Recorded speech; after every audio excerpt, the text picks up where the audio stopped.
ఎఫెసీయులకు రాసిన పత్రిక 6వ అధ్యాయం 12వ వచనంలో మనము పోరాటం చేస్తున్నాం, యుద్ధరంగంలో ఉన్నాం. మనం పోరాటం చేస్తున్నది అపవాదితో, అశరీరులతో, దురాత్మ సమూహాలతో, ప్రధానులతో, అధికారులతో, లోకనాథులతో అన్నది మొదటి భాగంలో మనం చూస్తున్నాం కదా. మనం పోరాటం చేస్తున్నాము, మనం యుద్ధరంగంలో ఉన్నాము అని చెప్పిన పౌలు ఈ యుద్ధంలో కనిపించినటువంటి ఈ యుద్ధంలో కనిపించని అపవాది సమూహానికి మనకి జరుగుతున్నటువంటి ఈ యుద్ధంలో నేను గెలవాలంటే ఎలా గెలవాలి అనే దానికి ఆయన మార్గాన్ని చూపించాడు.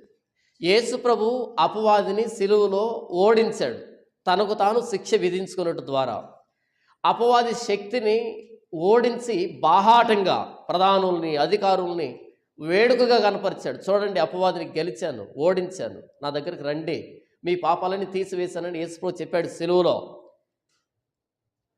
అయితే ఇప్పుడు మనకు కూడా యుద్ధం ఉంది, మన మీద కూడా యుద్ధాన్ని అది ప్రకటిస్తూ ఉంది. యేసు ప్రభువుతో ఓడిపోయింది అది. అయితే యేసు ప్రభు పిల్లలమైనటువంటి మనల్ని గెలవడానికి, మనల్ని ఓడించడానికి, మనల్ని మరలా నాశనానికి నడిపించడానికి ఎల్లవేళలా పోరాటం చేస్తుంది. నా మీద, మీ మీద, యేసు ప్రభు నమ్ముకున్న ప్రతి ఒక్కరి మీద పోరాటం చేస్తుంది. నిజంగా యేసు ప్రభువులో మారు మనసు, పశ్చాత్తాపం ద్వారా, బాప్తిసం ద్వారా యేసు ప్రభువుని రక్షకుడిగా అంగీకరించినటువంటి వారి మీద యుద్ధం ప్రకటిస్తూనే ఉంది. మీరు యుద్ధంలో ఉన్నారు అని చెప్పిన పౌలు ఈ యుద్ధంలో ఎలా గెలవాలి అనే దానికి కూడా మార్గాన్ని చెప్పాడు. ఆ మార్గం ఏంటో చూద్దాం. 10వ వచనం, తుదకు ప్రభువు యొక్క మహాశక్తిని బట్టి. ప్రభువుకి ఎంత శక్తి ఉంది? దయ్యానికి శక్తి ఉంది కాదనిలే, దయ్యానికి శక్తి ఉంది కాదనిలే. కానీ ప్రభువు శక్తి ముందు దయ్యము శక్తి ఏమాత్రం పనికిరాదు. ప్రభువు శక్తి ముందు దయ్యము శక్తి ఎందుకు కొరగాదు. తుదకు ప్రభు యొక్క మహాశక్తిని బట్టి ఆయన యందు బలవంతులై ఉండుడి. మీరు అపవాది తంత్రములను ఎదురించుటకు శక్తివంతులగునట్లు దేవుడిచ్చు సర్వాంగ కవచమును ధరించుకొనుడి. మనం అపవాదితో గెలవాలంటే మన శక్తి సామర్థ్యాలతో జరిగే పని కాదు. నేను ఇలానే అపవాదిని ఓడిస్తాను.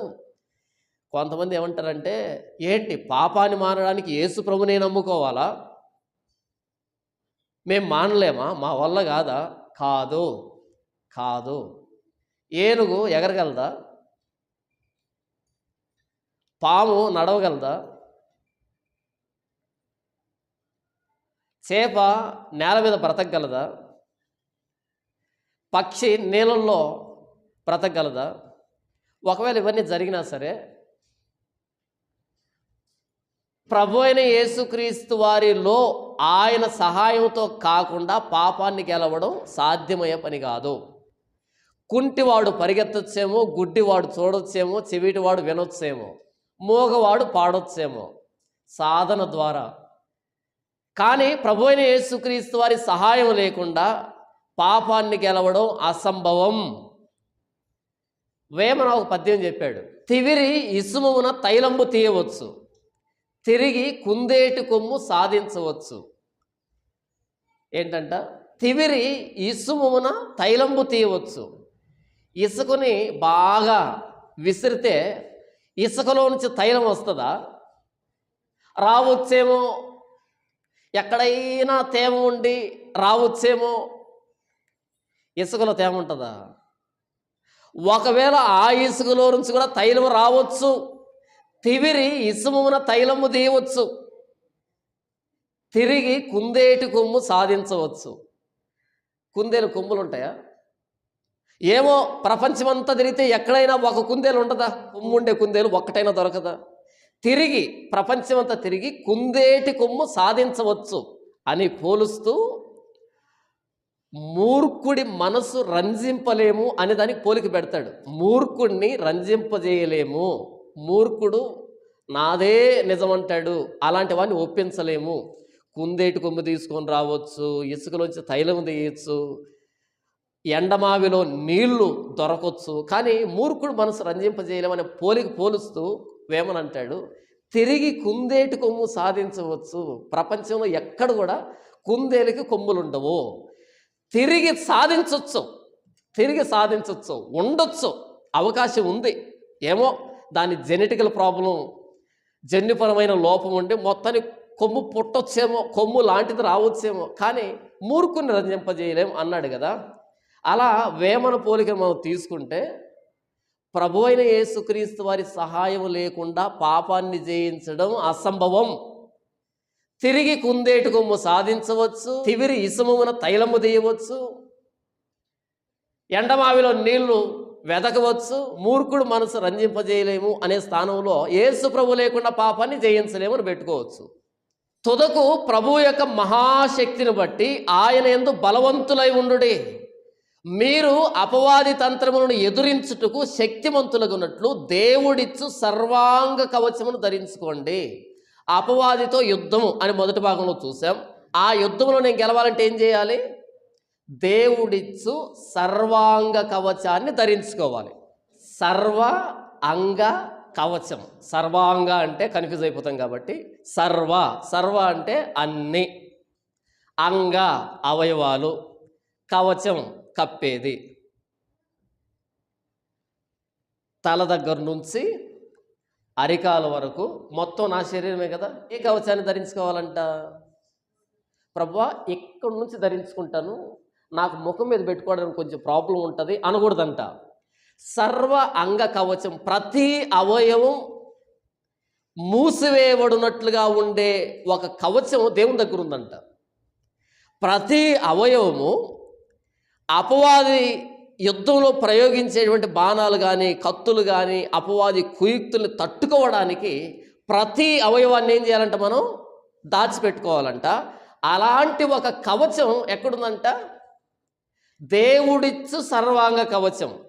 మనం తయారు చేసుకుంటే రాదు అది. దేవుడిచ్చే సర్వాంగ కవచాన్ని మనం ధరించుకుంటే అపవాది తంత్రాలను ఎదురించి వాడిని గెలవచ్చంట.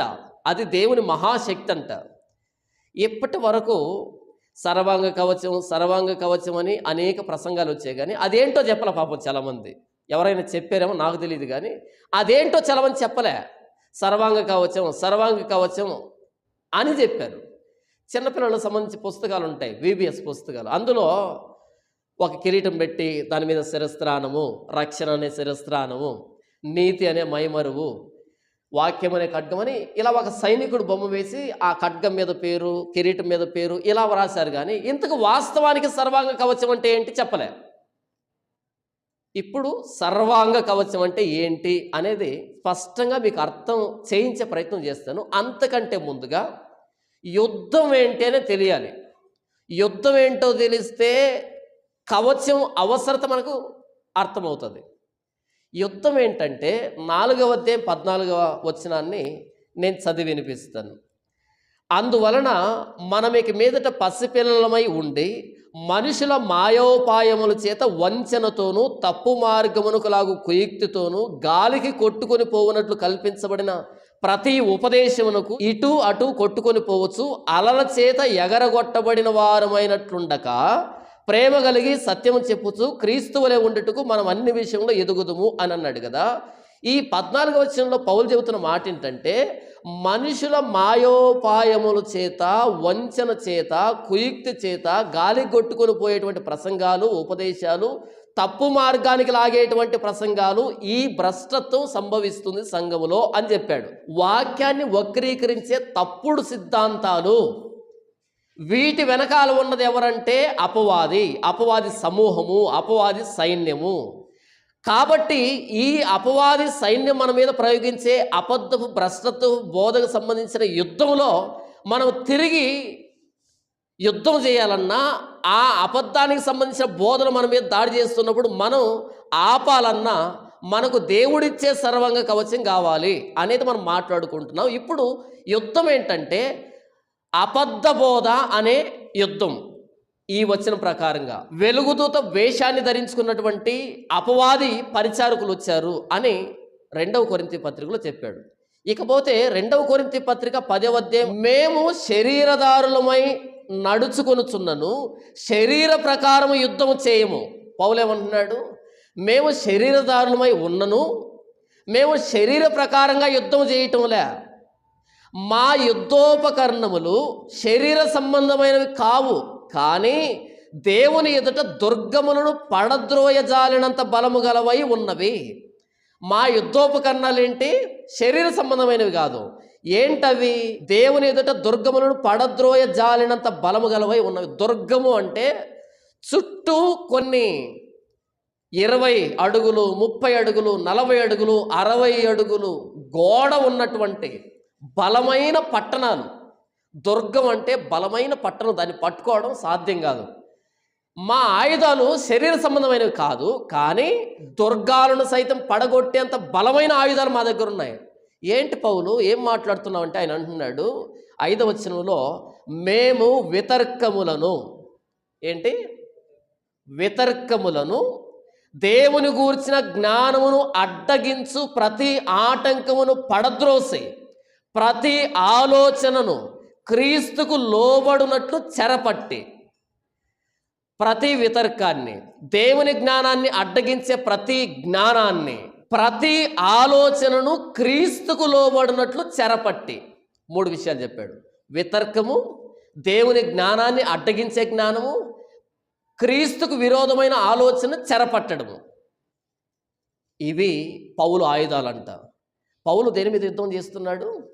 వితర్కం మీద, దేవుని జ్ఞానానికి విరోధమైన జ్ఞానం మీద, దేవుని ఆలోచనకు విరోధమైన ఆలోచన మీద.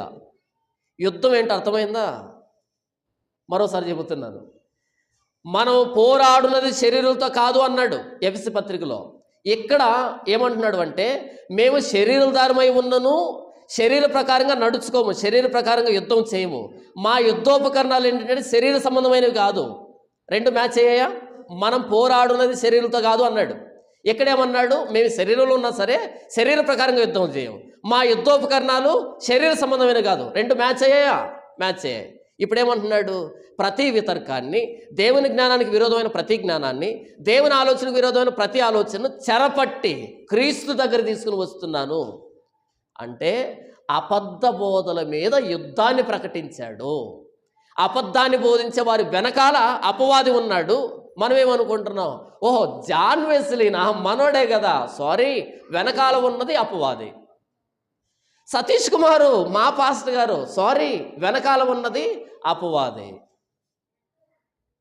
ఒక పాస్ను చూడగానే మావాడే, మీ వాడు కాదు, లోపల ఉన్నది వెలుగుదూత వేషం ధరించినటువంటి అపవాది. క్రీస్తుకు విరోధమైన ప్రతి ఆలోచన, వితర్కం, ప్రతి సిద్ధాంతం, క్రీస్తు నుంచి దూరంగా తీసుకుని వెళ్ళే ప్రతి సిద్ధాంతం వెనకాల ఉన్నది ఎవరు? అపవాది. కాబట్టి మేము యుద్ధోపకరణాలు వాడుతున్నాం, శరీర సంబంధమైనవి కాదు. నేను భౌతికంగా వెళ్ళి ఈ అబద్ధ బోధకులతో తలపడలేను, గొడవపడలేను. అది నా పని కాదు. నా పని ఏంటి? ప్రతి ఆలోచనని చెరపట్టి ప్రభువైన యేసుక్రీస్తు వారి దగ్గర తీసుకుని రావడం నా పని, నా ఆయుధం. నా ఆయుధం ఏంటి? సత్యాన్ని చెప్పుచు ప్రేమ కలిగి సత్యము చెప్పుచు అన్ని విషయాల్లో యేసు ప్రభులాగా ఎదగడం నా ఆయుధం, ప్రేమ కలిగి. అదేంటంటే నోటికొచ్చిందల్లా మాట్లాడతారు, మరలా ప్రేమ కలిగి అంటారే. మీకు ఎక్కడ ప్రేమ ఉంది ఇంతకీ? ప్రేమ అంటే ఫ్రెంచ్ కిస్ పెట్టడం కాదు, మూతిలో మూతి పెట్టి ముద్దు పెట్టడం కాదు. ప్రేమ అంటే సత్యాన్ని చెప్పడం. నేను సత్యాన్ని చెప్పడం ద్వారా నువ్వు మేలుకుంటే రక్షించబడతావు. నేను సత్యం చెప్పలేదనుకో, నాశనానికి వెళ్తావు, నీతో పాటు నీ దగ్గర ఉన్న వాళ్ళందరినీ తీసుకుని వెళ్తావు. కాబట్టి ప్రేమ అంటే బైబిల్ భాషలో సత్యాన్ని చెప్పడం. అబద్ధంలో పోతున్న వాడికి, అబద్ధంలో పోతున్నాడు, నాశనానికి పోతున్నాడు, వాడి దగ్గరికి వెళ్ళి ప్రేమ అన్నానని వాడి భుజం మీద చేయి వేశాను అనుకో, అబద్ధాన్ని నేను సమర్థించినట్టు. నీవు తప్పు చేస్తున్నావు, నాశనానికి పోతావని చెప్పడం ప్రేమ కలిగి సత్యము చెప్పుచు అనేటువంటి మాట పౌలు ప్రయోగించాడు. పౌలు అంటున్నాడు, ప్రతి వితర్కాన్ని, ప్రతి దేవునికి విరోధమైన జ్ఞానాన్ని, దేవునికి విరోధమైన ఆలోచనను చెరపట్టి క్రీస్తుకు లోపరుస్తున్నాం. మీకు మాట చెబుతాను. ఈరోజు ఆర్సిఎం వాళ్ళు ఉన్నారు ప్రపంచంలో. బైబిల్ పట్టుకుంటారు, బైబిల్కి ఏమాత్రం సంబంధం లేకుండా బ్రతుకుతారు, బైబిల్కి ఏమాత్రం సంబంధం లేకుండా బోధ చేస్తారు. ఎవరు వారిని అలా మార్చారు? అపవాది. యెహోవా సాక్షులు ఇదే బైబిల్ పట్టుకుంటారు, ఇదే బైబిల్కు వ్యతిరేకంగా బ్రతుకుతారు, ఇదే బైబిల్కు వ్యతిరేకంగా బోధిస్తారు. ఎవరు వారిని అలా మార్చారు? అపవాది. బ్రెన్హామ్ సంఘం ఇదే బైబిల్ పట్టుకుంటుంది. బైబిల్లో లేని విషయాలు, బైబిల్కి సంబంధించని విషయాలని చెప్తారు వాళ్ళు. ఎవరు వారిని అలా మార్చారు?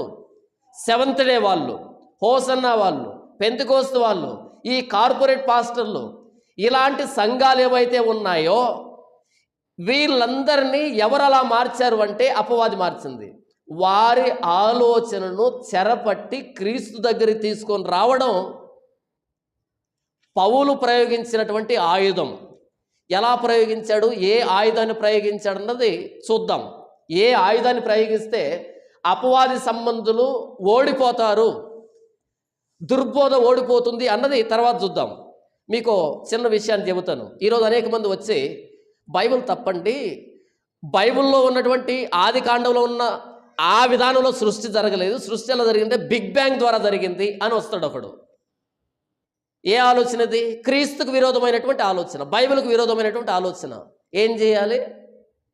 వాడి ఆలోచనను చెరపట్టి క్రీస్తు దగ్గర తీసుకొని రావాలి. అంటే వాడు అడిగిన ప్రశ్నకి సమాధానం చెప్పి వాడిని ఓడించి క్రీస్తు దగ్గర తీసుకొని రావాలి.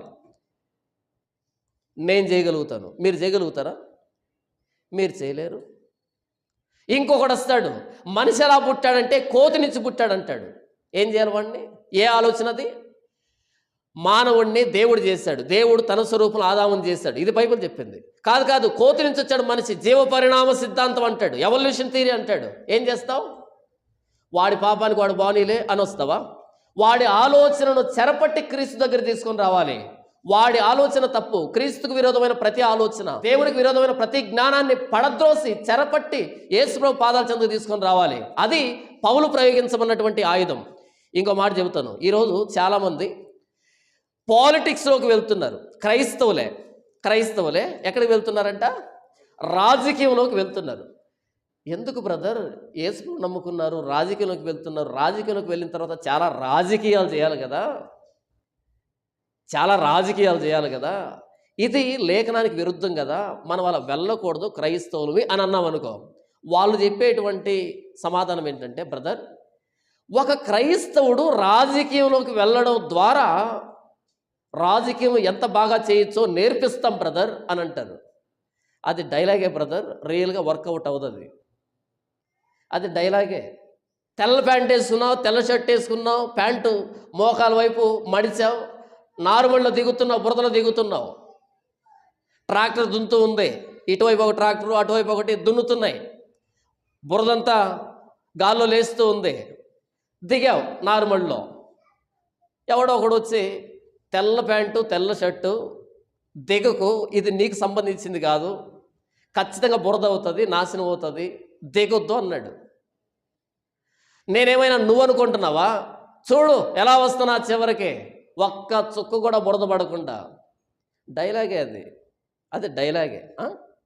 డైలాగ్ బాగుంది, డైలాగ్ అయితే బాగుంది. వస్తావంటావా?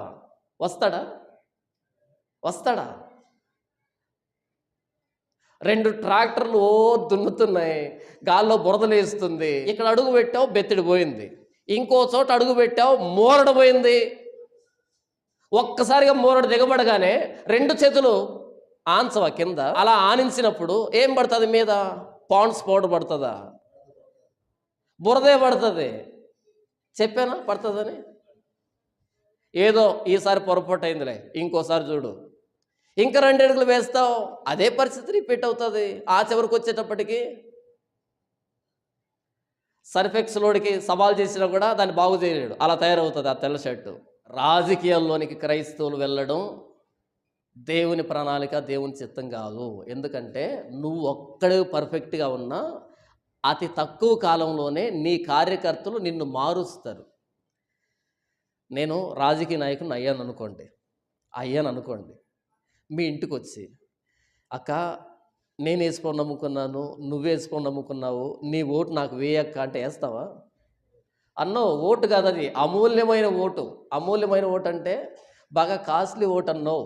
యేసుప్రభుని పక్కన పెట్టి పంచే కార్యక్రమం చేయాలి, మీ అమూల్యమైన ఓటు మనకే వేయండి అక్క అని. నువ్వు ఒక్కడివి పర్ఫెక్ట్గా ఉంటే సరిపోదు, నీ తోటి కార్యకర్తలు కూడా పర్ఫెక్ట్గా ఉండాలి.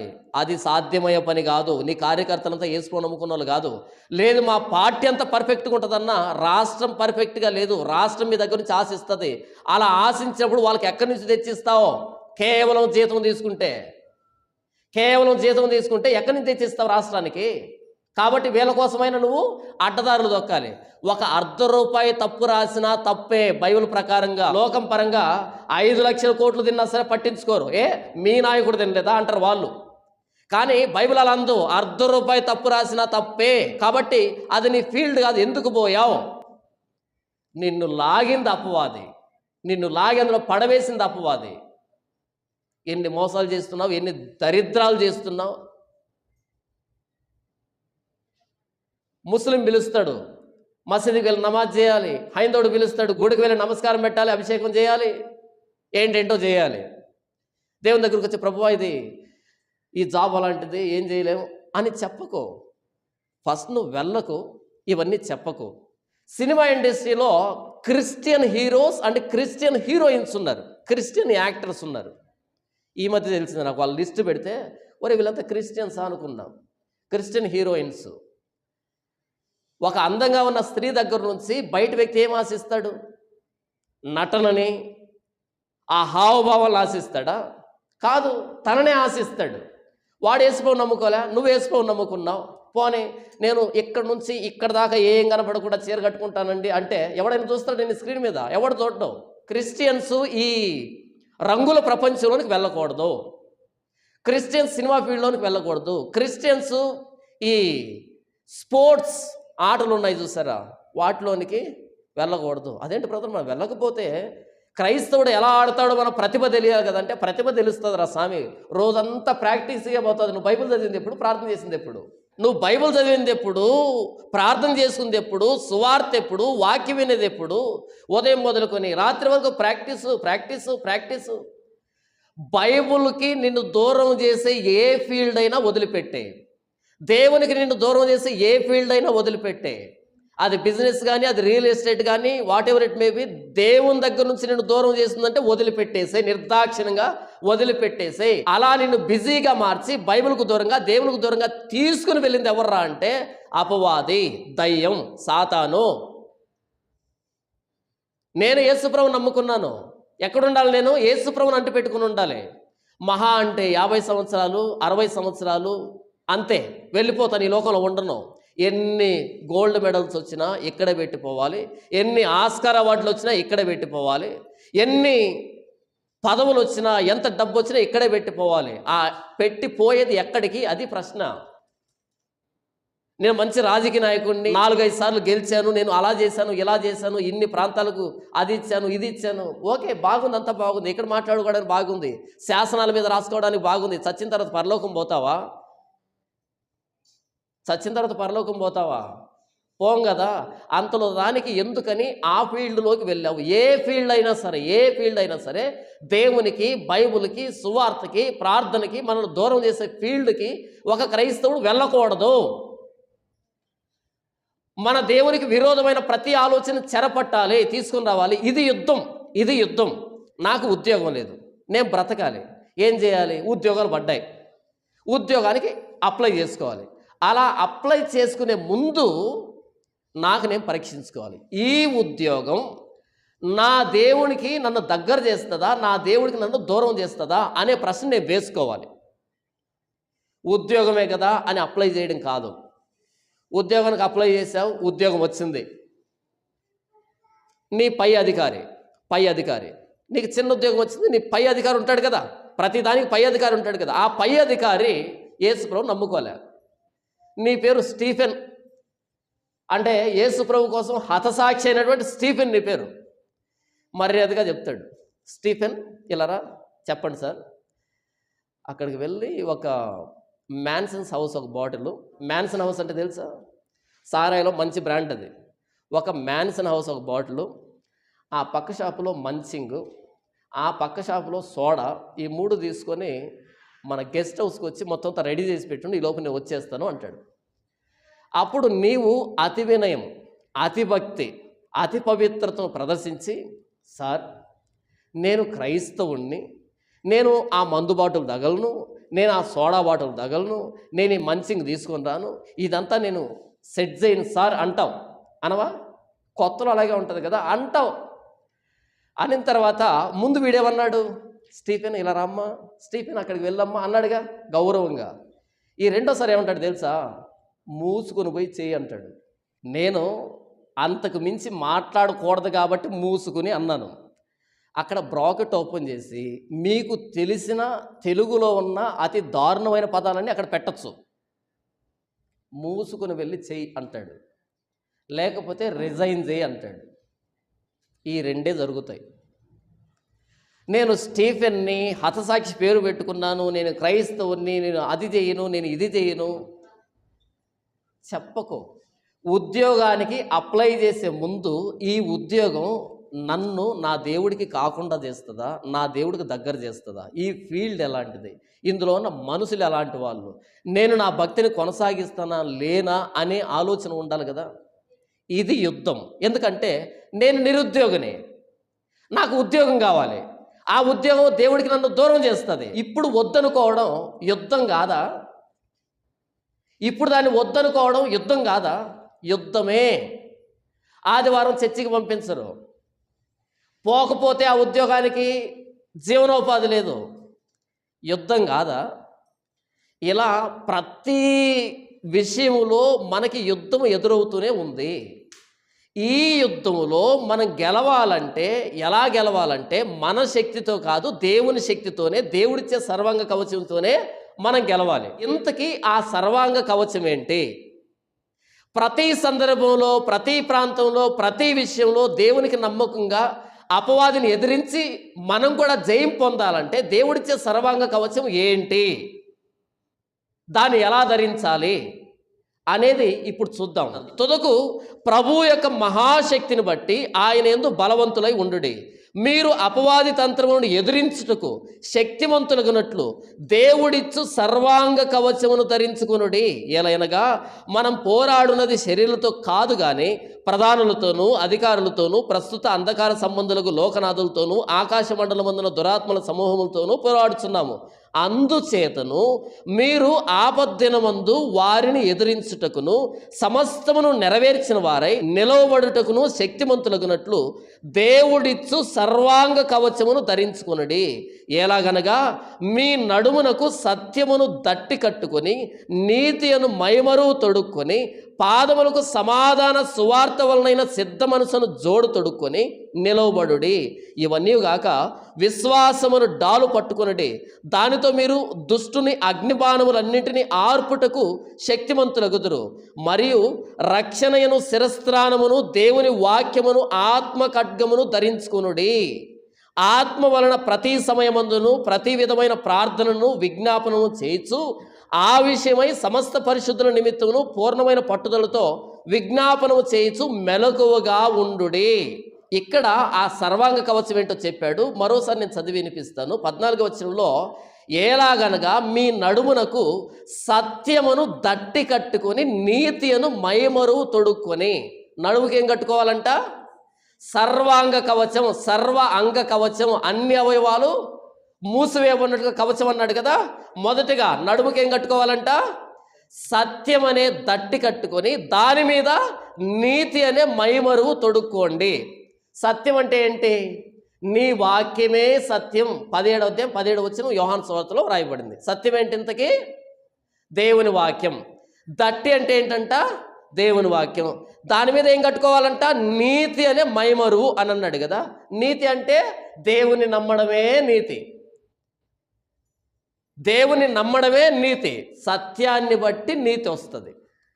అంటే ఏం చెప్తున్నాడు? వాక్యాన్ని కట్టుకో నడుముకి. ఎప్పుడైతే నడుముకి వాక్యాన్ని కట్టుకుంటావో నీతి వస్తుంది అని చెప్తున్నాడు. ఒక అవయవం అయిపోయిందా? రెండో అవయవాన్ని చూద్దాం. 15వ వచనం. పాదములకు సమాధాన సువార్త వలనైన సిద్ధ మనసును జోడు తొడుక్కొని నిలవబడి. పాదాలకు ఏం వేసుకుంటావు? జోడు కాదు, సువార్త. ఏంటి? సువార్త వలనైన సిద్ధ మనసు. పాదాలకు ఏం వేసుకోవాలంట?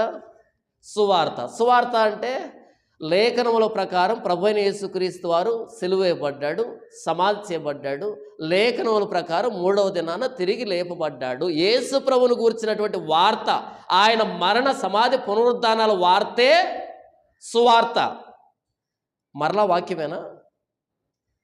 వాక్యం కదా ఇది, మరలా వాక్యమే. కాళ్ళకేం వేసుకోవాలంట? సువార్త వలనైన సిద్ధ మనసు.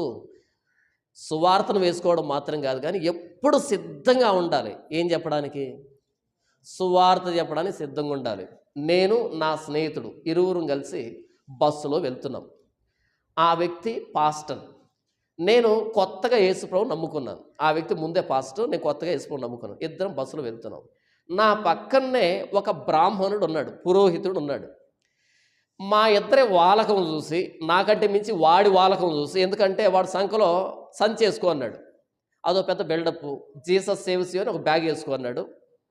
లోపల పెట్టేది ఏంటంటే బైబుల్, ఒక పాటల పుస్తకం ఉంటుంది, దాంతోపాటు కూరగాయలు, దాంతోపాటు ఏమైనా పర్సు, అమౌంట్, ఇలాంటి ఇంట్లో సామాగ్రి పెట్టుకుంటాడు అనమాట.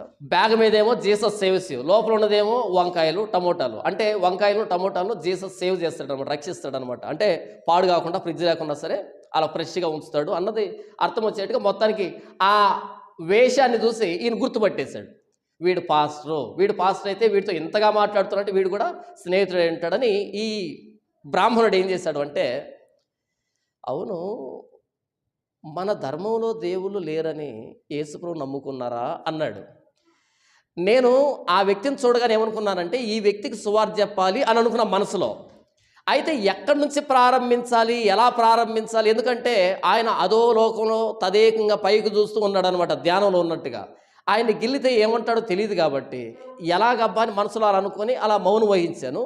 కాసేపటికి చిన్నగా ఈ మాట వినిపించింది, అవును మన ధర్మంలో దేవుళ్ళు లేరా అనేటప్పటికీ నాకు ఎక్కడో ఉన్న ప్రాణం. ఎందుకంటే యేసు ప్రభు గురించి ఏదైనా ప్రశ్న సంధించారనుకో, యేసు ప్రభుని అటాక్ చేసేదానికి ఎవడైనా వచ్చాడనుకో నా దగ్గరికి, ఆయన్ని 180 డిగ్రీలతో పడుకోబెట్టకుండా పొరపాటును కూడా విడిచిపెట్టను అనమాట. ఆ రేంజ్లో ఉంటుంది నా రిప్లై. ఇక అయిపోయాడు వీడు అని స్టార్ట్ చేశాను. ఒక్క మాట అలా అనేటప్పటికీ వీడు తప్పమని ఇలా కొట్టి, ఊరకో అవసరం మనకు వాడితో అన్నాడు. వాస్తవానికి స్పందించాల్సింది వీడు, ఎందుకంటే జీసస్ సేవ్స్ యు అని లోపల వంకాయలు టమోటాలు పెట్టుకున్నాడు కాబట్టి వీడు స్పందించాలి. వీడు స్పందించకపోగా స్పందిస్తున్న నన్ను తప్పిమని కొట్టి, మనకు అవసరమా వాడితో? ఇంకెవరితో అవసరం? దశంభాగం ఇచ్చే వాళ్ళతో అవసరమా? వాడే నోరు తెరిచి యేసుప్రభు గురించి అడిగినప్పుడు చెప్పు, మారితే లేకపోతే లేదు, చెప్పాల్సిన బాధ్యత మనకుంది కదా. సువార్త వలనైన సిద్ధ మనసు అంటే అది బస్సా, ట్రైనా, రైల్వే స్టేషనా, బస్ స్టేషనా, పొలమా, ఇల్లా అనవసరం. ఎప్పుడు సువార్త చెప్పడానికి రెడీగా ఉండు. సువార్త వలనైనా సిద్ధ మనసు అనే జోడు అంటే ఎప్పుడైనా, ఎక్కడైనా, ఎవరికైనా సువార్త చెప్పేదానికి రెడీగా ఉండు. రెడీ. మిసైల్స్ ఉంటాయి, యుద్ధంలో వాడేటువంటి మెషిన్స్ ఉంటాయి కదా, వాటిని లోడ్ చేసి పెడతారు. అలా నొక్కితే వెళ్ళిపోతుంది బుల్లెట్. ఆ బాంబు అన్నది అలా నొక్కగానే అలా వెళ్ళిపోతుంది. అలా లోడ్ చేసి పెడతారు యుద్ధానికి ముందు. అలా ఉండాలి మీరు. ఎలా ఉండాలి? ఫుల్గా లోడ్ చేసుకో ఉండాలి. అలా నొక్కడం, ఫినిష్, స్మాష్ ఎదురుగా ఉన్నది, అలా ఉండాలి. కానీ మనోళ్ళు ఎలా ఉంటారంటే మొత్తం ఖాళీ, లోపల ఏ సరుకు ఉండదు, లోడ్లో ఉండరు మనోళ్ళు. సువార్తకు సంబంధించి, వాక్యానికి సంబంధించి లోడ్లో ఉండరు అనమాట. మొత్తం ఖాళీ చేసి ఆ వెపన్ను కూడా మొత్తం డిస్మాంటిల్ చేసి ఒకటి తీసుకుని వెళ్ళి ఇక్కడ, ఒకటి తీసుకుని వెళ్ళి అక్కడ, ఇక్కడ పెట్టేసి ఉంటారు. మొత్తం బూజు పట్టి ఉంటుంది. శత్రువు వచ్చినప్పుడు పరిగెత్తుకుంటే వెళ్ళి దాన్ని తీసుకొని దీన్ని తగిలించి, దీన్ని తీసుకొని దాన్ని తగిలించేటప్పటికి వాడు 4 రౌండ్లు వేస్తాడు. వీడికి 4 రౌండ్లు జల్లెడు పడతాడు, అయిపోతుంది, దరిద్రం వదిలిపోతుంది. ఎదురుగా ఉన్నటువంటి సిద్ధాంతం ఏంటి? ప్రపంచం ఎలాగుంది, నేను నమ్మింది ఎవరిని, నా యేసు ప్రభుని మిగిలినటువంటి ప్రపంచ సిద్ధాంతాలతో, వారి ఆలోచనతో ఎలా డిఫెండ్ చేసుకోవాలి అనే ఇంకిత జ్ఞానం లేకుండా ఏమీ తెలియదు. బైబిల్ సంబంధించి ఏమీ తెలియదు. నేను పాస్టర్ని, నా ఎదురుగా 200 మంది వస్తున్నారు, చాలు ఈ జీవితానికి 200 మంది చాలు. ఒక్కొక్కరు 1000 రూపాయలు వేసినా 2 లక్షలు నెలకి. ఇంతకు మించిన ఆదాయం ఎవరికి వస్తుంది చెప్పు? థ్యాంక్ గాడ్ నేను పాస్టర్ అయ్యాను, వీళ్ళ విశ్వాసులు అయ్యారు, చాలు. చాలు, ఇక నేను ఏ పుస్తకాన్ని చదవను, ఏ సిద్ధాంతాన్ని చదవను, నాకు ఏం అనవసరం. వీళ్ళకి ఆదివారం 4 పిట్టకథలు రెడీ చేసుకొని మొదటి ప్రసంగంలో 2 పిట్టకథలు, తర్వాత ప్రసంగంలో 2 పిట్టకథలు, ఫినిష్ అయిపోయింది.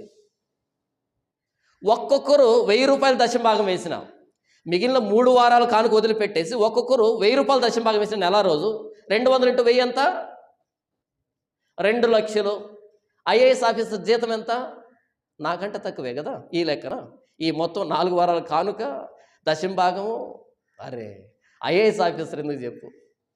ఐఏఎస్ ఆఫీసర్ రాత్రింబవళ్ళు చదివి చదివి చదివి చదివి ఐఏఎస్ ఆఫీసర్ అయితే ఇచ్చే జీతం ఎంతో దానికి మించిన జీతం నాకు. ఎందుకో తెలుసా? 4 పిట్టకథలు రెడీ చేసిన దానికి వారానికి 4 పిట్టకథలే, జస్ట్ ఫర్ స్మాల్ స్టోరీస్, పిట్టకథలు. వీళ్ళు అడగరు. ఎందుకని? ఊరకే పాపం పరిశుద్ధత అంటే వీళ్ళకు నొప్పి వస్తుంది. ఎందుకని? ఒక్కొక్కడు ఇద్దరు మెయింటైన్ చేస్తూ ఉంటాడు. కాబట్టి వీళ్ళు కూడా ఏం గెచ్చకూడదు. 4 పిట్టకథలు, వాకింగ్ చెప్పినట్టు ఉండాలి, చర్చికి వెళ్ళినట్టు ఉండాలి, బైబిల్ విన్నట్టు ఉండాలి. కానీ మనకి ఏమీ తగలకూడదు అనమాట. వాటర్ ప్రూఫ్ వాచెస్ ఉంటాయి చూసారా, వాటర్లోనే ఉంటాయి కానీ నీళ్ళు లోపలికి వెళ్ళవు. మనం బైబిల్ వింటుంటాం కానీ బైబిల్ లోపలికి వెళ్ళదు, నచ్చదు పాపం. సువార్త వలనైన సిద్ధ మనసును జోడి అలా నొక్కితే పగిలిపోవాలి, పేలిపోవాలి. ఎదురుగా ఉండే ఆ కట్టడం, ఆ భవనం, ఆ శత్రువు అలా ఫుల్గా లోడ్ అయి ఉండాలి. కాళ్ళకేమి ఉండాలంట? సువార్త వలనైన సిద్ధ మనసును జోడి. వాడు ఎవల్యూషనిస్టా, వాడు డార్వినిస్టా, వాడు హ్యూమనిస్టా, లేకపోతే ఏంటి వాడు ఎవరైనా సరే, వాడు ఏ సిద్ధాంతమైనా సరే, నా యేసు ప్రభు ఆలోచనకు వ్యతిరేకమైన ఆలోచన ఏదైనా సరే ఎదురుగా వచ్చి నిలబడాలి, ప్రశ్నించాలి, బటన్ నొక్కితే పేలిపోవాలి. అలా లోడ్ అయి ఉండు. నీవు నమ్ముకున్న నీ యేసు ప్రభుని డిఫెండ్ చేయడానికి లోడ్ అయి ఉండు అని బైబిల్ చెప్తే, ఎవడైనా ఒక చిన్న ప్రశ్న అడిగాడు అనుకో, పరిగెత్తాలి వాడి దగ్గరికి వీడి దగ్గరికి. బ్రదర్ దీనికి సమాధానం ఏంటి, దీనికి సమాధానం ఏంటి? తెలియదు. మనం బైబిల్ చదివితే కదా ఇవన్నీ తెలిసేది. బైబిల్ చదవం. బిజీ లైఫ్ అనమాట. సాయంత్రానికి 1,00,000 రూపాయలు సంపాదించే క్రైస్తవులు ఉన్నారు, సాయంత్రానికి 5 లక్షలు సంపాదించే క్రైస్తవులు ఉన్నారు, సాయంత్రానికి 1 కోటి రూపాయలు సంపాదించే క్రైస్తవులు ఉన్నారు. రోజంతా కలిపి ఒక్క వచనం కూడా చదవనటువంటి క్రైస్తవులు ఉన్నారు. నీ సంపాదన ఎవరికి కావాలి?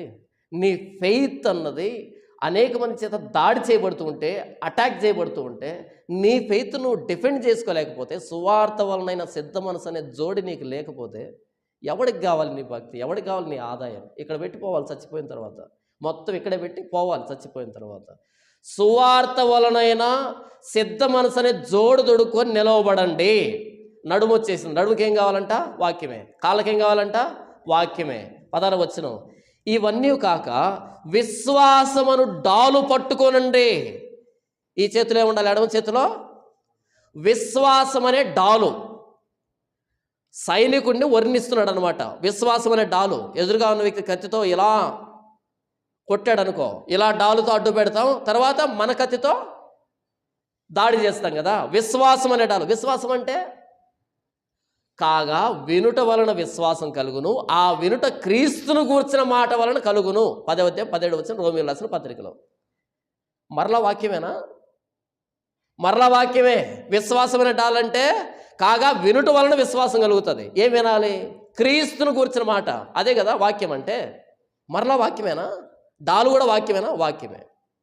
తర్వాత చూడండి, దానితో మీరు దుష్టుని అగ్నిబాణములన్నింటినీ ఆర్పుటకు శక్తిమంతులగుదురు. నీకు విశ్వాసం అనే డాలు ఉంటే, వాక్యం అనే డాలు ఉంటే, సత్యవాక్యం అనే డాలు ఉంటే, బైబిల్లో లేఖనాలనే డాలు ఉంటే, దుష్టుని అగ్ని బాణాలు ఆర్పేదానికి ఇది ఉపయోగపడుతుంది. దుష్టుడు బాణాన్ని విసిరాడు, ఆ చివరిలో అగ్ని వెలిగించి విసిరాడు. నేరుగా వచ్చి దిగబడింది అనుకో, మనల్ని తగలబెడుతుంది, మనల్ని చంపేస్తుంది. అదే డాలు ఉంటే ఇలా తగిలి అలా కింద పడిపోతుంది, దాని శక్తి నిర్వీర్యమవుతుంది. దుష్టుడు ఏ బాణాలు వేస్తాడంట? అగ్ని బాణాలు వేస్తాడంట. మీరు పాత సినిమాలు చూసారా? పాత సినిమాల్లో ఈ పౌరాణిక సినిమాలు ఉంటాయి, యుద్ధాలు జరుగుతాయి కదా, దేవుళ్ళకి దయ్యాలకు మధ్య యుద్ధాలు జరుగుతాయి అన్నమాట. అటువైపు రాక్షసుడు ఏం చేస్తాడు? ఇలా బాణం వేస్తాడు, అది గాలిలో ఇలా వస్తుంది. యాక్చువల్గా బాణం వేసినప్పుడు ఇలా వచ్చి తగలాలి, కానీ సినిమా కదా, బాణం గాల్లోకి వెళ్తుంది. బాణం గాల్లోకి వెళ్ళగానే అటువైపు నుంచి ఇంకొక ఆయన బాణం వేస్తాడు, అది ఇలా రాదు, ఇప్పుడు వాడు బాణం వేసినప్పుడు గాల్లోకి వెళ్ళింది. ఇప్పుడు ఈయన ఏం చేయాలి? నేరుగా కొడితే ఈడు పోతాడు స్ట్రైట్గా. ఈయన స్ట్రైట్గా కొట్టడు, ఈయన కూడా పైకే వేస్తాడు. పైకి వెళ్ళిన తర్వాత ఈ బాణం వెళ్ళేటప్పుడు ఏం చేస్తుంది? అగ్ని విరజిమ్ముతూ పోతుంది అనమాట. ఇప్పుడు ఈయన వేసిన బాణం ఏం చేస్తుంది? నీళ్లు విరజిమ్ముతూ పోతుంది. అక్కడ వెళ్ళిన తర్వాత రెండు తగులుకొని ఈ నీళ్లు దీన్ని ఆర్పేసి రెండు టప్పని కింద పడిపోతాయి. మిస్ అయిపోయిందని మరలా ఇంకో బాణాన్ని వేస్తాడు అనమాట. ఈ బాణం ఏంటి? పైకి వెళ్ళిన తర్వాత ఇలా ఇలా పోతుంది, పాములాగా వెళ్తుంది. ఈయన బాణం వేస్తాడు, అక్కడికి వెళ్ళిన తర్వాత గద్దలాగా దాన్ని చంపేస్తుంది. మళ్ళీ మిస్ అయిపోయింది, మరలా బాణం వేస్తాడు. చిన్నపిల్లల కథలు కదా. మొత్తానికి ఈ టైప్ బాణాలు వేయడు అపవాది బాణాన్ని ఇలా గాలిలో వేసి చుచ్చుబుడ్లాగా మినుకు మినుకుమని కింద పడే బాణాలు వేయడు వాడు. అగ్ని బాణాలు వేస్తాడంట. దానిని ఆర్పాలంటే ఏం కావాలంట? వాక్యం, విశ్వాసం అనే డాలు. కాగా వినుట వలన విశ్వాసం, ఆ వినుట క్రీస్తుని గురించిన మాట, లేఖనాలు, వాక్యం అనే డాలు ఉండాలి. యేసు ప్రభు దగ్గరికి అపవాది వచ్చింది. నీవు దేవుని కుమారుడు అయితే ఈ రాళ్లను రొట్టెలుగా చేసుకో. అగ్నిబాణం కాదా? 40 రోజులు భోజనం లేదు ఆయనకి, చావు బ్రతుకులో ఉన్నాడు ఆయన. ఎముకలకి చర్మం ఖర్చుకుపోయింది, ఇంకాసేపు అనేటట్టుగా ఉన్నాడు. ఒక మనిషి 40 రోజులు భోజనం చేయకపోతే ఫినిష్ అయిపోతాడు, చావు బ్రతుకులో ఉన్నాడు ఆయన. అప్పుడు వచ్చింది, నువ్వు దేవుని కుమారుడు అయితే, రెచ్చగొట్టింది, దేవుని కుమారుడు అయితే ఈ రాళ్ళని రొట్టెలుగా చేసుకో. అప్పుడు యేసు ప్రభు అన్నాడు, అపవాది, ఇశ్రాయేలుని దేవుడు 40 సంవత్సరాలు నడిపించాడు అరణ్యంలో, నేను 40వ రోజు మాత్రమే. ఇశ్రాయేలుని దేవుడు 40 సంవత్సరాలు నడిపించాడు. 40 సంవత్సరాలు వండుకోలే, 40 సంవత్సరాలు హోటల్ నుంచి పార్సిల్ తెచ్చుకోలే, 40 సంవత్సరాలు పండించలే ధాన్యాన్ని. 40 సంవత్సరాలు దేవుడు ఆకాశం నుంచి మన్నా కురిపించి పోషించాడు. దేవుని మాట వలన 40 సంవత్సరాలు అన్ని లక్షల మంది ఇశ్రాయేలు బ్రతికారు. దేవుని మాటను బట్టి ప్రాణం నిలబడుతుంది, దేవుని మాటను బట్టి ప్రాణం పోతుంది. మనుషుడు రొట్టె వలన మాత్రం కాదు, కానీ మనుషుడు దేవుని నోట నుండి వచ్చే ప్రతి మాట వలన బ్రతుకుతాడు. నేను చనిపోతాను అని దేవుడు చెప్పలేదు, కాబట్టి నేను చచ్చిపోను. తినకపోయినా సరే 40 రోజులైనా 80 రోజులైనా 40 సంవత్సరాలైనా నేను చచ్చిపోను. ఎందుకంటే నేను వచ్చింది సిలువ మీద చచ్చిపోవడానికి, కానీ ఆకలితో చచ్చిపోవడానికి కాదు. నేను ఎందుకు వచ్చానో, ఎందుకు వెళ్తున్నానో, ఎలా వచ్చానో, ఎలా పోతున్నానో నాకు అన్నీ తెలుసు. కాబట్టి నా దగ్గర తమాషాలు ఏం చేయకు. దేవుని మాట వలన మనిషి బ్రతుకుతాడు. ఆరిపోయిందా అగ్నిబాణం? అగ్నిబాణం ఆరిపోయిందా? అగ్నిబాణం ఆరిపోయింది. 40వ రోజు వచ్చావు నేను చచ్చిపోతానని జాలి చూపించడానికి. 40 సంవత్సరాలు పోషించాడు పండించకుండా. తాను ఇచ్చిన మాటను బట్టి నీ సంతానాన్ని కనాను దేశాన్ని తీసుకుని వెళ్తానని చెప్పాడు. ఆ మాటను బట్టి 40 సంవత్సరాలు ధాన్యం పండించకపోయినా, ధాన్యం చుట్టుపక్కల లేకపోయినా, మహా అరణ్యములో కాలిన ఎండకి ఆ అరణ్యములో తేళ్ళు పాములు సంచరించేటువంటి ఆ భయంకరమైన అరణ్యంలో కూడా 3 పూట్ల భోజనం పెట్టి, 3 పూట్ల తక్కువ కాకుండా భోజనం పెట్టి, అలాంగ్ విత్ నాన్ వెజ్తో పోషించాడు 40 సంవత్సరాలు. నేను 40వ రోజు నన్ను బెదిరిస్తావా? ద్వితీయోపదేశ ఖండంలో 8వ అధ్యాయంలో ఉంది ఈ మాట. లేఖనముతో ఎదిరించాడు అపవాదిని. మనమైతే ఏం చేసి ఉండేవాళ్ళం? అపవాది ఎంత ప్రేమ నీకు, అనవసరంగా యేసును నమ్మాను కానీ నిన్ను నమ్మితే బాగుండు కదా, ఎంత ప్రేమో నేనంటే, ఎంత జాలో నేనంటే. వాక్యం చదివితే వాక్యంలో దేవుడు ఎవరో, ఆయన విశ్వసనీయత ఏంటో, ఆయన నమ్మకత్వం ఏంటో, ఆయన ఒక్కసారి మనల్ని దృష్టించాడు అంటే మనల్ని ఎన్ని పరిస్థితుల్లో పట్టించుకుంటాడో, ఎంత అద్భుతంగా నడిపిస్తాడో. అగ్నిలో పడి దాటినా, నీళ్ళలో పడి దాటినా నీ మీద పొరలకుండా చేస్తా నేను. శత్రుకు మేషకు అబేద్నెగోలు విసిరివేశారు అగ్నిలో, ఏమైంది? ఇశ్రాయేలులకు ఎదురుగా సముద్రం అడ్డొచ్చింది, ఏమైంది? దారిచ్చింది. కనుక దేవుడెవరో తెలిస్తే విశ్వాసం అనే డాలు పట్టుకుంటే, విశ్వాసం ఎక్కడి నుంచి వస్తుంది? కాకమ్మ కబుర్లు వింటే కాదు, లేఖనాలు చదివితే వస్తుంది. నా ప్రార్థన కూడా అదే, ప్రభువా ఆ రోజు 20 లక్షల మంది ఇశ్రాయేలుని అద్భుతంగా 40 సంవత్సరాలు పోషించావు. ప్రతి విషయంలో మీకు ఎదురు తిరుగుతున్నా సరే, అవిధేయులైనా సరే, 10 మార్లు శోధించినా సరే, నీ నామాన్ని బట్టి సేవకు వచ్చాను. నన్ను, నా భార్యను, 2 పిల్లలను, కుటుంబ సభ్యులను 6 మందిని పోషించలేవా? 6 మందిని పోషించలేవా? 20 లక్షల మంది ఇశ్రాయేలుని 40 సంవత్సరాల పాటు 10 మార్లు శోధించినా సరే, ప్రతిసారి గొనుగుతూ సనుగుతున్నా సరే పోషించిన దేవుడివి, నన్ను పోషించలేవా? అది నా ధైర్యం. ఎక్కడి నుంచి వచ్చింది? బైబిల్ చదివితే వస్తుంది విశ్వాసం అనేది. అపవాది అగ్నిబాణాలు సంధిస్తాడు. ఆర్పాలంటే నీకు లేఖనాలు తెలిసి ఉండాలి, వాక్యం తెలిసి ఉండాలి. మనకు వాక్యం తెలియదాయే, అన్నీ తెలిసింది పెట్టకథలాయే. ఎక్కడి నుంచి విశ్వాసం వస్తుంది? ఏదైనా ఒక సమస్య రాగానే అలా అలా తొట్టుపడడం, ఇంకా ఎక్కువ మాట్లాడితే లోకంలో పడిపోవడం. నీవు దేవుని కుమారుడు అయితే ఈ శిఖరం మీద నుంచి కిందికి దుమ్ముకో, దేవదూతలు నిన్ను ఎత్తి పట్టుకుంటారు. అరే అంత దూరం ఎందుకు వెళ్ళావు? నీ దేవుణ్ణి శోధించొద్దని ధర్మశాస్త్రం రాయబడింది కదా. కీర్తన దాకా వెళ్ళి కీర్తనలో ఉన్నటువంటి దేవదూతలు ఎత్తి పట్టుకుంటారు. అంత దూరం ఎందుకు వెళ్ళావురా స్వామి? ద్వితీయోపదేశకాండంలో నీ దేవుని శోధించొద్దని ఉంది కదా, మరలా ఆరిపోయింది. నాకు నమస్కారం చేస్తే ఈ లోకం మహిమను నీకు ఇచ్చేస్తా. అప్పుడు యేసుప్రభు అన్నాడు, నీ దేవుడికి మాత్రమే మొక్కమని ధర్మశాస్త్రంలో రాయబడింది. ప్రతి మాటకు లేఖనమే, ప్రతి మాటకు లేఖనమే. లేఖనం లేఖనం లేఖనం, వాక్యం వాక్యం వాక్యం. వాక్యం మనకు అర్థమైతే అపవాది ఎలాంటి బాణాన్ని ప్రయోగించినా అడ్డు పెట్టచ్చు వాక్యంతో. ప్రతి సందర్భం బైబిల్లో రాయబడింది. మనకు వాక్యం తెలియనప్పుడు వాడు బాణం వేయడం, మనం పడిపోవడం, అంతే, ఇంకేముండదు. మరియు రక్షణయను శిరస్త్రాణమును, తలకేం పెట్టుకోవాలంట? రక్షణ అనే శిరస్త్రాణం. శిరస్త్రాణం అంటే కిరీటం. తలకి రక్షణ అనే కిరీటం పెట్టుకోవాలంట. రక్షణ ఎక్కడి నుంచి వస్తుంది? పరిశుద్ధ లేఖనాల వలన రక్షణ వస్తుందని 2వ తిమోతి పత్రికలో రాయబడింది. పరిశుద్ధ లేఖనాల వలన రక్షణ వస్తుంది అని తిమోతి పత్రికలో రాయబడింది. మరలా వాక్యమేనా? తలకు కూడా వాక్యమే. తరువాత దేవుని వాక్యమును ఆత్మ ఖడ్గమును ధరించుకొనుడి. ఈ చేతిలో ఏం పట్టుకుంటారు? దేవుని వాక్యం అనే ఆత్మ ఖడ్గం. ఈ చేతిలో ఏం పెట్టుకుంటారు? వాక్యం అనే ఖడ్గం. ఈ చేతిలో ఏం పట్టుకుంటారు? విశ్వాసం అనే డాలు. నడుముకి ఏం కట్టుకుంటారు? సత్యం అనే నడికట్టు. దాని మీద నీతి అనే మైమరువు. కాళ్ళకేం వేసుకుంటారు? సువార్త వలనైనా సిద్ధ మనసును జోడి. కాళ్ళకు చెప్పులు అనగానే మనం ఏమనుకుంటాం? మనం వేసుకునే చెప్పులు అనుకుంటాం కదా. సైనికులు వేసుకునే చెప్పులు మనం వేసుకునే లాంటి చెప్పులు కాదు. ఇక్కడి నుంచి మోకాలు వరకు చుట్టూ ఉంటారు చర్మంతో. అరికాల దగ్గర నుంచి మోకాలు వరకు చుట్టూ ఉంటారు. ఎందుకంటే వాళ్ళు వేసుకోవడం, విప్పడం ఇలాంటి ఏదే ఉండదు. పరిగెత్తడమే యుద్ధరంగంలో. కాబట్టి ఎలాంటి పరిస్థితుల్లో కూడా ఆ జోడు విడిపోకూడదు అనమాట. అంత గట్టిగా చుట్టుకుంటారు. ఇప్పుడు మనకు బెల్ట్ చెప్పులు వచ్చాయా? ఈ బెల్ట్ చెప్పులు అక్కడి నుంచి వచ్చాయి. ఆ మోడల్ ఇది. అంటే ఫుట్ లాకర్స్ అంటారు. ఫుట్ని అంటే కాలుని లాక్ చేసేటువంటి సిస్టమ్, ఫుట్ లాకర్స్ అంటారు వాటిని. అలా కాలు దగ్గర నుంచి మోకాలు వరకు చుట్టూ ఉంటుంది చర్మంతో. అవి ఆనాటి చెప్పులు, సైనికులు వేసుకునే చెప్పులు. సువార్త అనేటువంటి చెప్పులతో కవర్ చేసుకోండి. ఆ తర్వాత సత్యంతో కవర్ చేసుకోండి. ఆ తర్వాత నీతి అనే మైమరు వేసుకోండి. ఆ తర్వాత ఈ డాలు, విశ్వాసం అనే డాలు పట్టుకోండి. ఆ తర్వాత ఇటువైపు చేతిలో కత్తి పట్టుకోండి, వాక్యం అనే ఖడ్గాన్ని పట్టుకోండి. పైన రక్షణ అనే శిరస్త్రాన్ని పట్టుకోండి. ఇవన్నీ పట్టుకొని 18వ వచనంలో ఆత్మ వలన ప్రతి సమయమునందు ప్రతి విధమైన ప్రార్థనను విజ్ఞాపనం చేయండి. ఏం చేయాలి? ప్రతి సమయంలో ప్రతి విషయంలో ప్రార్థన విజ్ఞాపన చేయాలి అని చెప్పాడు. అంటే తల దగ్గర నుంచి కాలు వరకు ప్రతి అవయవాన్ని కాపాడేది ఏంటి? వాక్యం. వాక్యం. తల దగ్గర నుంచి కాలు వరకు మనల్ని కాపాడేది ఎవరు? వాక్యం. మొత్తాన్ని వాక్యం. వాక్యాన్ని ఇన్ని విధాలుగా వర్ణించాడు.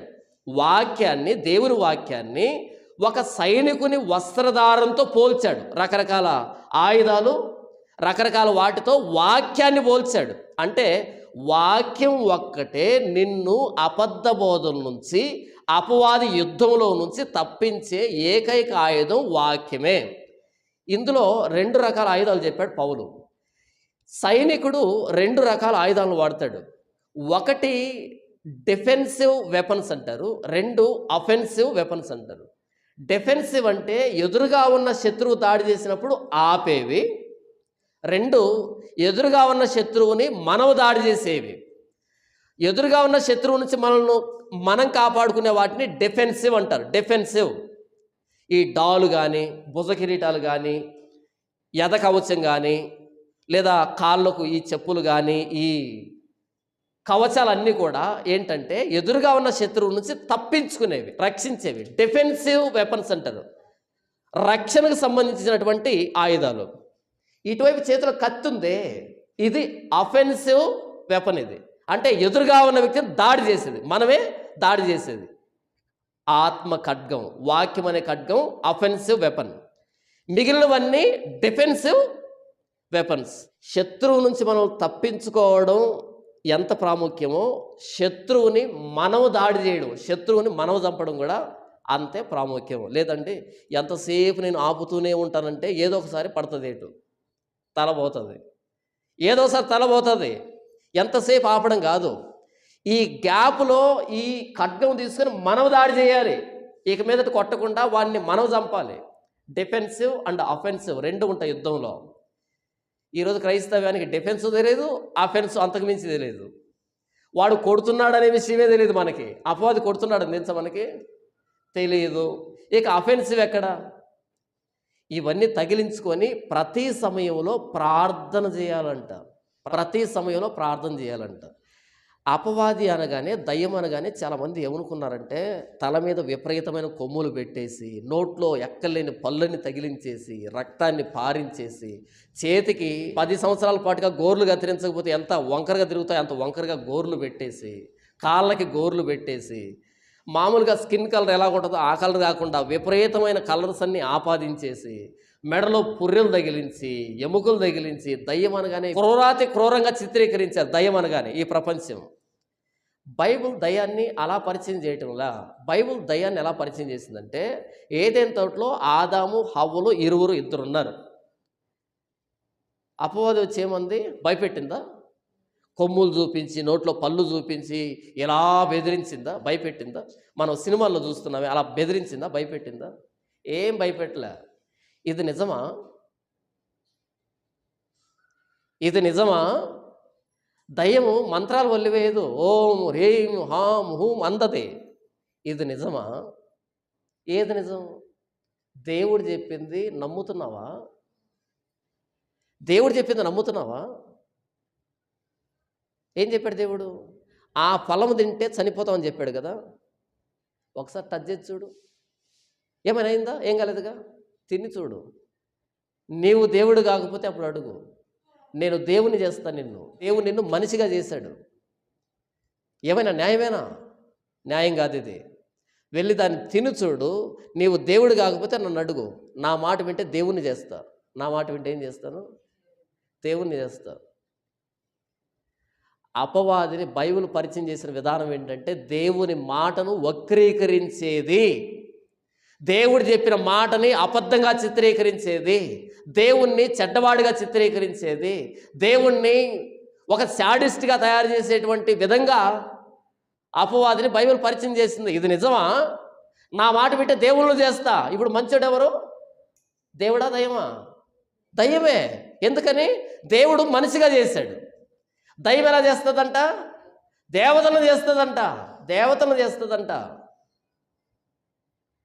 అపవాదిని పరిచయం చేసిన విధానం బైబిల్. దేవుడు ఏదైతే అవును అంటాడో దాన్ని కాదు అంటది దయ్యం. దేవుడు ఏదైతే సత్యం అంటాడో దాన్ని అసత్యం అంటది దయ్యం. దేవుడు ఏదైతే మంచి అంటాడో దాన్ని మంచిది కాదని చెప్తుంది దయ్యం. ఇది అపవాది పరిచయం బైబిల్లో. మనం అపవాది అనగానే ఏదో అనుకున్నాం మనసులో. అపవాది అంటే పెద్ద పెద్ద ప్రమాదాలు ఏం చేయదు అది, ఓ విపత్తులు నాశనాలు ఏం చేయదు అది, మనం అనుకుంటున్నట్టుగా, మనం భయపడుతున్నట్టుగా. వాక్యాన్ని అలా మారుస్తుంది, వాక్యాన్ని అలా తిప్పుతుంది. వాక్యం తిప్పినప్పుడు మనం వెళ్ళేది నరకానికి. పరిశుద్ధాత్మ దేవుడు ఎందుకు ఈ లోకానికి వచ్చాడంటే మనల్ని సర్వసత్యంలోనికి నడిపించడానికి. సర్వసత్యంలోనికి యేసుప్రభు చెప్పిన ప్రతి మాట, ప్రతి సందర్భానికి ఎలా మనం అన్వయించుకోవాలి, ఎలా మనం యేసుప్రభుకి అనుకూలంగా బ్రతకాలి అనేదానికి పరిశుద్ధాత్మ దేవుడు వచ్చాడు. మరి అపవాది ఎందుకు వచ్చింది?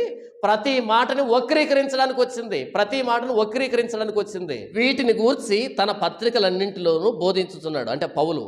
అయితే వాటిలో కొన్ని సంగతులు గ్రహించుటకు కష్టమైనవే. పౌలు రాసిన పత్రికలు, పౌలు రాసిన విషయాలు కష్టమైనవని ఎవరు చెప్తున్నారు? అపోస్తలుడైన పేతురు చెప్తున్నాడు.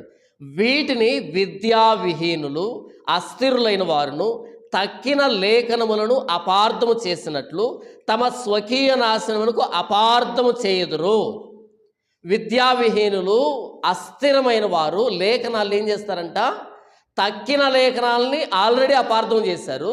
తక్కిన లేఖనాలని అపార్థం చేసినట్లు వీటిని కూడా అపార్థం చేసి, అపార్థము అంటే అర్థాన్ని మార్చడము అని, అపార్థము అంటే అర్థాన్ని మార్చడము అని అర్థం. అర్థాన్ని మార్చేదాన్ని అపార్థము అని అంటారు. అపార్థం చేసినట్లు తమ స్వకీయ నాశనానికి అపార్థం చేయుదురు. వాక్యాన్ని అపార్థం చేసుకుంటే ఏమొస్తుందంట? నాశనం. నేను అపార్థం చేస్తున్నాను అనుకో, స్వకీయ నాశనం, నేను నాశనం అవుతాను. నేను పాస్టర్ను కదా, నేను తప్పుగా అపార్థం చేస్తుంటే నాతో పాటు ఎవరు పోతారు? మీరు పోతారు. నా వాక్యం వినే వాళ్ళంతా పోతారు. ఎందుకని? నేను అపార్థం చేస్తున్నాను. నేను నమ్మేదాన్ని మీరు నమ్ముతారు, నేను పాస్టర్ను కాబట్టి. మీరు కూడా ఏమవుతారు? నాశనానికి వెళ్తారు. వాక్యాన్ని అపార్థం చేయించేది ఎవరు? అపవాది. ఇది నిజమా? ఇది నిజమా అని అడిగింది. ఏమొచ్చింది వాళ్ళకి? మరణం, సావు వచ్చింది. సావు ఎలా వచ్చింది మానవుడికి? సావు వచ్చింది, కరువు వచ్చింది, తిండి లేకుండా పోయింది, వస్త్రహీనత వచ్చింది, రోగం వచ్చింది, అన్ని రకాల దరిద్రాలు సంభవించింది. ఎక్కడి నుంచి అనుకుంటున్నారు? వాక్యాన్ని మార్చడం ద్వారా. ఇది నిజమా అని దేవుని మాటను మార్చడం ద్వారా ఏమొచ్చింది? మరణం వచ్చింది, వస్త్రహీనత వచ్చింది, కరువు వచ్చింది, తిండి దొరకటంలే, తర్వాత హత్య జరిగింది, తర్వాత అత్యాచారాలు జరిగాయి, తర్వాత వ్యభిచారాలు జరిగాయి, తర్వాత జలప్రలయం వచ్చింది, ఆ తర్వాత అగ్నిగంధకాలు కూర్చాయి, ఆ తర్వాత ఇన్ని దరిద్రాలు జరగడానికి కారణం ఏంటో తెలుసా? ఇది నిజమా? దేవుని మాటను ఇలా తిప్పడం ద్వారా జరిగింది ఏంటంటే, మొత్తం ఈరోజు మనం తల మీద వేసుకొని మోస్తున్నటువంటి, భరిస్తున్నటువంటి, అనుభవిస్తున్నటువంటి దరిద్రాలన్నీ ప్రారంభమైందే ఇది నిజమా? దేవుని మాట వక్రీకరించబడినప్పుడు, అపార్థం చేయబడినప్పుడు సమస్త పాపాలకి అది మూలమవుతుంది. అపవాది అబద్ధానికి జనకుడు అని యోహాను సువార్తలో రాయబడింది. అపవాది దేనికి తండ్రి అంట? అపవాది దేనికి తండ్రి అంట? లేదా అపవాది ముద్దులు కొడుకు ఎవరంట? అబద్ధం. అపవాది ఎవరిని కన్నాడంట? అబద్ధాన్ని కన్నాడు. దేవుడు ఎవరిని కన్నాడు? దేవుడు ఎవరిని పుట్టించాడు? ఆదామును పుట్టించాడు, మానవ జాతిని పుట్టించాడు. దేవుడు ఆదాముకు తండ్రి, ఆదాము దేవుని కుమారుడు. దేవుడు ఆదాముని చేస్తే అపవాది ఎవరిని చేసింది? అబద్ధాన్ని చేసింది. ఇది నిజమా? దేవుడు చెప్పింది నిజం కాదా? మనం దేవుడి మాటను కాకుండా అందరి మాటలు నమ్ముతాం. బైబిల్లో ఏదైనా ఒక మాట ఉంటే ఉన్నది ఉన్నట్టు నమ్మడం మంచిది. దేవుడి మాటను అనుమానించాము అంటే లోపల దూరాడు అని అర్థం. ఒక దైవజనుడు ఏమంటాడంటే, బైబిల్లో ఉన్న ప్రతి మాట నేను నమ్ముతాను అనేదానికి ఒక దైవజనుడు ఏమన్నాడంటే, బైబిల్లో తిమింగలం యోనాను మింగిందని ఉంది, నేను నమ్ముతున్నా. ఒకవేళ అదే బైబిల్ తిమింగలాన్నే యోనా మింగాడని రాసినా సరే దాన్ని కూడా నమ్ముతాను నేను అన్నాడు. తిమింగలం యోనాను మింగింది, ఇది ఎలా సాధ్యం, యోనా ఎలా బ్రతికాడు అని డిబేట్లు జరుగుతున్నాయి. మీరన్నట్టుగా తిమింగలం యోనాను మింగడం ఏంటి, బ్రతకడం ఏంటి అని మీరు అంటున్నారు కదా. ఒకవేళ ఇదే బైబిల్ యోనానే తిమింగలాన్ని మింగాడు అని వ్రాసినా సరే నేను నమ్ముతాను. ఎందుకంటే ఇది దేవుని వాక్యం కాబట్టి, దేవుడు ఏదైనా చెప్పాడంటే అబద్ధం చెప్పడు కాబట్టి, దేవుడే సత్యం కాబట్టి, ఆ దేవుడు అబద్ధం ఆడడు కాబట్టి యోనానే తిమింగలాన్ని మింగాడు అని రాసినా సరే నేను నమ్ముతాను. ఇది బైబిల్ను నమ్మవలసినటువంటి విధానం. బైబిల్ను నమ్మవలసినటువంటి విధానం అదేంటంటే, బైబిల్లో అక్కడ ఎలా ఉంది, ఇక్కడ ఎలా ఉంది, వెయిట్, ఒకనొక రోజు వస్తుంది, ఆ రోజు అది తెలియబడుతుంది. నాకు ప్రారంభంలో చాలా సందేహాలు ఉండేవి బైబిల్లో. కాలం గడిచే కొద్దీ ఒకప్పుడు ఏ సందేహాలైతే పెట్టుకొని బైబిల్ చదవడం ప్రారంభించానో, ఈరోజు ఆ సందేహాలు కాదు కదా, వాటికి ఇంటూ 100 వేసినా సరే అన్ని సందేహాలకు సమాధానం చెప్పే స్థితికి ఈరోజు నేను వచ్చాను. అదే ఆ రోజే వెనక్కి వెళ్ళిపోయి ఉంటే ప్రారంభంలోనే అన్నీ అర్థం కావు. ఇదేమి చందమామ కథల పుస్తకం కాదు, లేకపోతే నెలకొకసారి వచ్చేటువంటి స్వాతి పుస్తకం కాదు. ఇది అలా చదవగానే అర్థం కావడానికి. ఇదేం కట్టుకథ కాదు, ఇదేం పుకిటి పురాణం కాదు, కల్పించి రాసినటువంటి కావ్యం కాదు. ఇది బైబుల్, దేవుని గ్రంథం. కనుక దేవుడు వ్రాయించినటువంటి ఈ గ్రంథం అలా ఎందుకు అర్థమవుతుంది? టైం పడుతుంది, సమయం పడుతుంది, పరిశోధన చేయాలి, ఓపిక ఉండాలి. ఒకప్పుడు సందేహాలతో ప్రారంభించాను, అదేంటి ఎలా ఉంది, ఇదేంటి ఇలా ఉంది, ఇదేంటి ఇలా ఉందని. ఈరోజు అలాంటి సందేహాలకి ఇంటూ 100 వేసినా అన్నింటికి సమాధానం చెప్పే స్థాయి ఈరోజు నా దగ్గర ఉంది. ఆ రోజు వెళ్ళిపోయి ఉంటే, ఆ రోజు అనుమానించి వెళ్ళిపోయి ఉంటే నరకానికి వెళ్ళిపోయి ఉండేవాడిని. అపవాది ఏం చేస్తుందంటే వాక్యాన్ని వక్రీకరిస్తుంది. వాక్యాన్ని వక్రీకరించిన అపవాదిని ఎదుర్కోవాలి అంటే, ఆ యుద్ధంలో గెలవాలంటే దేవుడిచ్చే సర్వాంగ కవచం ఏంటంటే వాక్యం అనే సర్వాంగ కవచాన్ని తల దగ్గర నుంచి కాలు దగ్గర వరకు వాక్యంతో మనల్ని మనం సిద్ధపరచుకుంటే ప్రతి అబద్ధాన్ని గెలవచ్చు. తలలో సత్యం ఉండాలి, వాక్యం ఉండాలి, గుండెల్లో వాక్యం ఉండాలి, మన ప్రతి నడక ప్రతి ప్రయత్నం వాక్యమై ఉండాలి. అప్పుడే అసత్యాన్ని మనం గెలుస్తాం. అపవాది అబద్ధానికి జనకుడు. అబద్ధానికి జనకుడైన అపవాదిని గెలవాలంటే సత్యం మన వైపు ఉండాలి, సత్యం మన చేతిలో ఉండాలి. ఇటువైపు సత్యమే, ఇటువైపు సత్యమే, మొత్తం సత్యమే. వాడు అబద్ధాన్ని ప్రయోగించినప్పుడు ఆర్పేది సత్యమే, వాడిని తిరిగి దాడి చేసేది వాక్యం అనే ఖడ్గం. అఫెన్సివ్ అండ్ డిఫెన్సివ్ వెపన్స్ రెండు కూడా వాక్యమే. అపోస్తలులు వాక్యం ప్రకటించినప్పుడు అనేక మంది బాప్తిజం తీసుకున్నారు. 3,000 మంది బాప్తిజం తీసుకున్నారు. ఆ 3,000 మంది వీరు అపోస్తలుల బోధయందును, సహవాసమందును, రొట్టె విరుచుటేందును, ప్రార్థన చేయటేందును ఎడతెగక ఉండరే. వాక్యం అంటే ఏ వాక్యం? అపోస్తలుల బోధయందును. ఎందుకు వాళ్ళు అపోస్తలుల బోధలో ఉన్నారు? అపోస్తలుల బోధ ఏంటో మనకు అర్థమైనప్పుడే అపోస్తలుల బోధ ఏది కాదో అదంతా అబద్ధమే. కనుక అపోస్తలుల బోధలో మనం ఉండాలి. క్రీస్తు కృపను బట్టి మిమ్మల్ని పిలిచిన వారిని విడిచి భిన్నమైన సువార్త తట్టుకు మీరింత త్వరగా తిరిగిపోవటం చూడగా నాకు ఆశ్చర్యమగుచున్నది. అది మరి ఒక సువార్త కాదు కానీ క్రీస్తు సువార్తను చెరపగోరే మిమ్మల్ని కలవరపరచువారు కొందరున్నారు. మేము మీకు ప్రకటించిన సువార్త గాక మరి ఒక సువార్తను మేమైనను పరలోకం నుండి వచ్చిన ఒక దూత అయినను మీకు ప్రకటించిన యెడల అతడు శాపగ్రస్తుడగునుగాక. ఏమన్నాడు పౌలు అంటే, అనేకులు సువార్త ప్రకటిస్తున్నారు. అది ఏ సువార్త అంటే క్రీస్తు సువార్తను చెరపగోరే సువార్త. మేము ప్రకటించిన సువార్త కాకుండా, అపోస్తలులమైన మేము ప్రకటించిన సువార్త కాకుండా పరలోకం నుంచి దేవదూత వచ్చి చెప్పినా వాడు శాపగ్రస్తుడు. బైబిల్లో లేనటువంటి ఏ వాక్యాన్ని, ఏ సందర్భాన్ని నీవు నేను ఎప్పటికీ వినవు, ఎప్పటికీ నమ్మకూడదు. ఎందుకంటే బైబిల్లో లేనిది బైబిల్కు బయట ఉన్నది, లేదా బైబిల్లో ఉన్నదైనా సరే బైబిల్ చెప్పిన సందర్భం కాకుండా వక్రీకరించే ప్రతిదీ కూడా అపవాది నుంచి వచ్చింది, అబద్ధం. అది మన నాశనానికి కారణమవుతుంది. కాబట్టి దాన్ని ఎదిరించాలంటే మనకు సత్యం తెలిసి ఉండాలి.